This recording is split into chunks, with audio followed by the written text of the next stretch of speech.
মানুষেরা এদিক ওদিক তাকাবে, চাবি কই চাবি কই। জান্নাতের প্রহরীরা বললেন আর চাবি খুঁজে পাও না। তোমার সিনার ভিতরে যদি সূরা ফাতিহার তেলাওয়াত থাকে, সূরা ফাতিহার তেলাওয়াত করো, আল্লাহ জান্নাতের দরজা খুলে দিবে। বুখারী শরীফের হাদিস, তিরমিজি শরীফের হাদিস, হাদিস আবু দাউদের সহিহ রাওয়ায়াত। আল্লাহর নবী বলেন, এবার জান্নাতের মানুষেরা দাঁড়ায় থাকবে আর বলবে সূরা ফাতিহা لا خالق إلا الله ولا مالك إلا الله ولا حبيب إلا الله ولا منيب إلا الله ولا رازق إلا الله ثم نشهد أن سيدنا وسندنا وملجأنا ومأوانا وأنورنا محمدا عبده ورسوله الذي أرسله بالحق بشيرا ونذيرا وداعيا إلى الله بإذنه وسراجا منيرا أما بعد فأعوذ بالله من الشيطان الرجيم بسم الله الرحمن الرحيم الحمد لله رب العالمين الرحمن الرحيم مالك يوم الدين إياك نعبد وإياك نستعين اهدنا الصراط المستقيم صراط الذين أنعمت عليهم غير المغضوب عليهم ولا الضالين آمين صدقت يا رب العالمين قال النبي صلى الله عليه وسلم كما تعيشون تموتون وكما تموتون تبعثون وكما تبعثون تحشرون أو كما قال النبي صلى الله عليه وسلم اللهم صل على سيدنا محمد وعلى آل محمد كما صليت على إبراهيم وعلى آل إبراهيم إنك حميد مجيد اللهم بارك على محمد وعلى آل محمد كما باركت على إبراهيم وعلى آل إبراهيم إنك حميد مجيد الحمد لله বড় ইফতার এবং আবাসিক নুরানি হাফিজ মাদ্রাসার উদ্যোগে আয়োজিত আজকে এই বাৎসরিক ইসলামী মহাসম্মেলনের অত্যন্ত শ্রদ্ধাভাজন সভাপতি, সহসভাপতি, প্রধান অতিথি, জাতীয় শ্রেষ্ঠ সর্বদল আমায়করাম মুআজ্জাজ মুহতারাম সম্মানিত মুসলিম একরাম, পর্দার আড়ালে অত্যন্ত শ্রদ্ধেয় মা বোনেরা, সমস্ত প্রশংসা সেই মহান মুনিবের দরবারে যে আল্লাহ তাআলা কোন কোন শীতকে উপেক্ষা করেও কোরআন এবং হাদিসের সহিহ কিছু কথা বলবার এবং শুনবার সুযোগ দিলেন। দিন থেকে বড় দরদ এবং ভালোবাসা নিয়ে বলতেছি আলহামদুলিল্লাহ। সম্মানিত হাজিরিন, রাত গভীর হচ্ছে, আমাদের ভিতরে ক্লান্তিও চলে আসতেছে।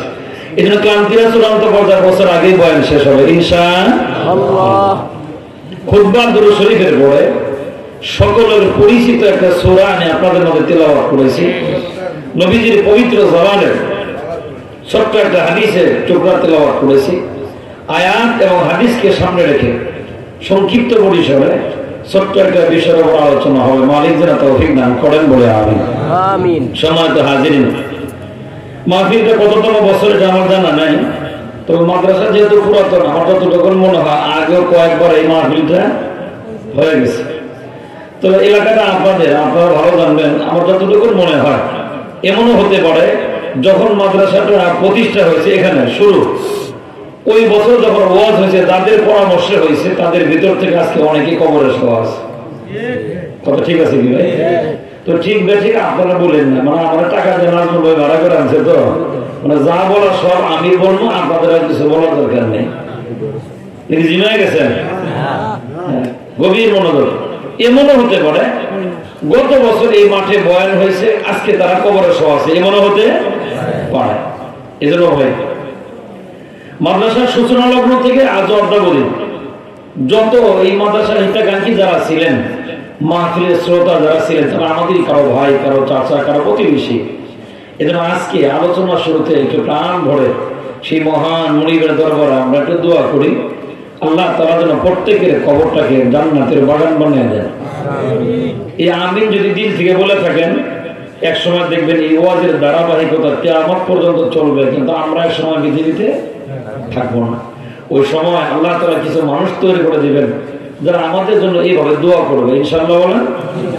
সম্মানিত হাজিরিন, খুতবা দুরূদ শরীফের পরে সকলের পরিচিত আয়াতে কারিমা থেকে আলোচনা হচ্ছে। গভীর মনোযোগ। আমি ইচ্ছে করলে কিন্তু 5 মিনিট জিকির করে সময় কাটাইতে পারতাম না? যে কোনো ভাবে হোক সময় কাটাইতে পারতাম, 2টা গজল গাইতে পারতাম শুরুতে, টেরই পাইতেন না, কণ্ঠ একবারে খারাপ, তাও কিন্তু না। কিন্তু কেন করলাম না জানেন? গত রাত্রে এখানে ওয়াজ হয় নাই, আগামী রাত্রে হওয়ার সম্ভাবনা নাই। কোরআন এবং হাদিসের আলোচনা যদি আমি বেশি করতে পারি, না আমার জন্য লাভ। যে জাতিরে আমি কথা বেশি শোনাইছি, আপনারা একটু বেশি শুনলেন। এজন্য আমি চাইতেছি ভূমিকা ছাড়া সরাসরি তাফসীরের আঙ্গিকে সূরা ফাতিহা থেকে আলোচনা হচ্ছে। সূরা ফাতিহা এমন একটা সূরা যে সূরার নাম তাফসীরের কিতাবে আছে 35টা। কতটা? 30-এর উপরে 5, কত? 35। আমরা জানি কয়টা? হ্যাঁ, কি জানেন? কয় না? ফাতিহা। কি জানেন? ফাতিহা। এখন ফাতিহা নাম কেন রাখা হলো? 35টার নাম কেন রাখা হয়েছে? 35টার নামের ব্যাপারে 35টা হাদিসে আছে। সুবহানাল্লাহ বলেন। কারণ আপনাদের আমি কথা দিলাম, দরজ আছে ততক্ষণ আলোচনা যদি লম্বা চড়া হয়, যদি আমার রাইখা না যান, কমপক্ষে 5টা নাম নিয়ে আজকে আলোচনা হবে, ইনশাআল্লাহ বলেন। আছে তো? দরজা আছে। সকলের বহুল প্রচলিত সূরা থেকে আলোচনা হচ্ছে। আল্লাহ তাআলা যেন এই সূরার মহব্বত আমাদের দিলে দিয়ে দেন, বলে আমিন। এই সূরার একটা নাম সূরা ফাতিহা। বলেন কি নাম? ফাতিহাতুন শব্দের অর্থ হলো খুললে ওয়ালি, খোলে। কি খোলে? কোরআনুল কারীম খোলার পরেই প্রথম শব্দ, প্রথম সূরা। কিনের কোন সূরা? এজন্য সূরার নাম সূরা ফাতিহা। হাদিস আবু দাউদের, আল্লাহর নবী সাল্লাল্লাহু আলাইহি ওয়াসাল্লামের জবানের হাদিস, সূরার নাম সূরা ফাতিহা কেন রাখা হলো? আল্লাহ নবী বলেন, এই দুনিয়া থেকে মানুষেরা বিদায় নেওয়ার পরে জান্নাতের সার্টিফিকেট হাতে দিয়ে দেওয়া হবে, আর বলা হবে যাও প্রত্যেকে জান্নাতে যাও। মানুষেরা জান্নাতের দরজার সামনে গিয়ে দেখবে দরজার তালা লাগানো। তালা লাগানো মানে কি? মেজাজ ঠিক নাই, আমার হাতে জান্নাতের সার্টিফিকেট, মালিক বলছেন জান্নাতে যাও, আমার নাম লেখা আছে, গেটের ভিতরে আমার নাম লেখা আছে, দরজা বন্ধ কেন? বেটা কি মেজাজ ঠিক থাকার কথা? চিল্লাচিল্লি করবে তো। এটা বোঝার জন্য আরেকটা দৃষ্টান্ত বলছেন।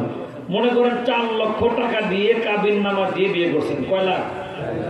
4 লাখ টাকা দিয়ে কাবিন নামা সই স্বাক্ষর, আপনার হাতে ফটোকপি আছে, মৌলবি দিয়ে বিয়েও করানো হয়েছে, সাক্ষীও 4 জন আছে, সবই ঠিক, কিন্তু বাসর ঘরে গিয়ে দেখেন আপনার ঘরে ঢুকবার দেন না। কথা বলে না? মেজাজ ঠিক থাকবো? যাই চিল্লানি শুরু হয়ে দেবো। 3 লাখ 4 লাখ টাকা কাবিন নামা, কাজী সাহেবের স্বাক্ষর আছে, এই যে আমার হাতে দলিল, সাক্ষী নিয়ে বিয়ে পড়াইছে, মৌলবি বিয়ে পড়াইছে, তোমার ঘরে ঢুকতে বাধা কোথায়? দরজা খুলবি না লাত্তি দিয়ে ভাঙবো, এরকম কইব তো?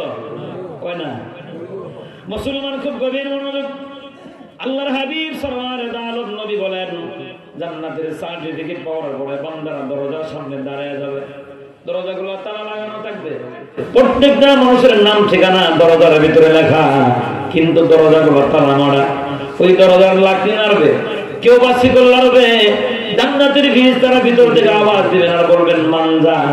সেখানে কারা? লিমাইয়াত রাউল বাব, দরজার করাঘাত কেন করো?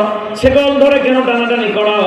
ওই মানুষরা বলবে আমরা জান্নাতি মানুষ, হাতের ভিতরে সার্টিফিকেট নিয়ে দরজার সামনে দাঁড়ানো আছি। জান্নাতের প্রহরীরা বলবেন, আরে আপনি জান্নাতের মালিক, দরজার সামনে কি আপনার নাম লেখা আছে? কাহা, দরজার উপরে তো আমার নাম লেখা আছে। ওই দরজার উপরে যদি আপনার নাম ঠিকানা লেখা থাকে, তাহলে ওই দরজার চাবিটাও আপনার কাছে আছে। সুবহান।